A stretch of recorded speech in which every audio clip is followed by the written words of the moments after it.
In the beginning was nature.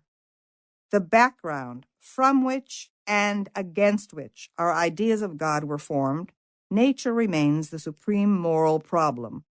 We cannot hope to understand sex and gender until we clarify our attitude toward nature. Sex is a subset to nature. Sex is the natural in man.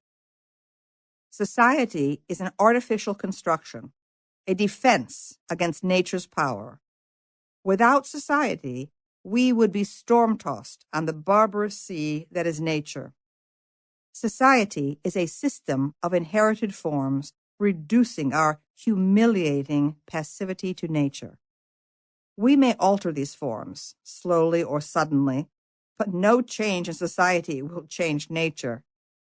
Human beings are not nature's favorites. We are merely one of a multitude of species upon which nature indiscriminately exerts its force. Nature has a master agenda we can only dimly know. Human life began in flight and fear. Religion rose from rituals of propitiation, spells to lull the punishing elements. To this day, communities are few in regions scorched by heat or shackled by ice.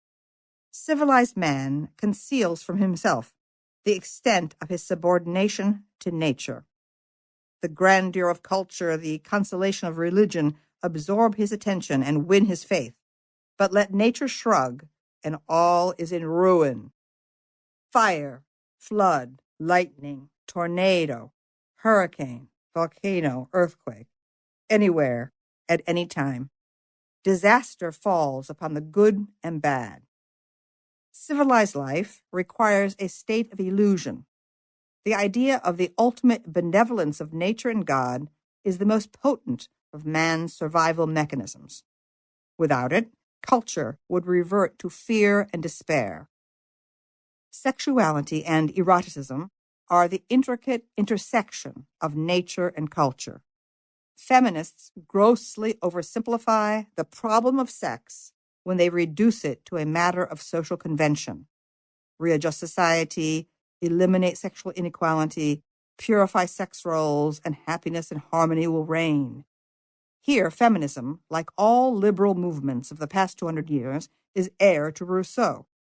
The Social Contract, 1762, begins, quote, "Man is born free, and everywhere he is in chains," close quote. Pitting benign romantic nature against corrupt society, Rousseau produced the progressivist strain in 19th century culture, for which social reform was the means to achieve paradise on earth. The bubble of these hopes was burst by the catastrophes of 2 world wars. But Rousseauism was reborn in the post-war generation of the 60s, from which contemporary feminism developed. Rousseau rejects original sin, Christianity's pessimistic view of man, born unclean with a propensity for evil. Rousseau's idea, derived from Locke, of man's innate goodness, led to social environmentalism, now the dominant ethic of American human services, penal codes, and behaviorist therapies. It assumes that aggression, violence, and crime come from social deprivation, a poor neighborhood, a bad home.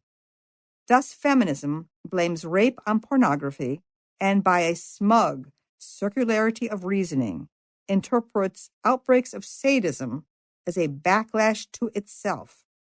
But rape and sadism have been evident throughout history and at some moment in all cultures.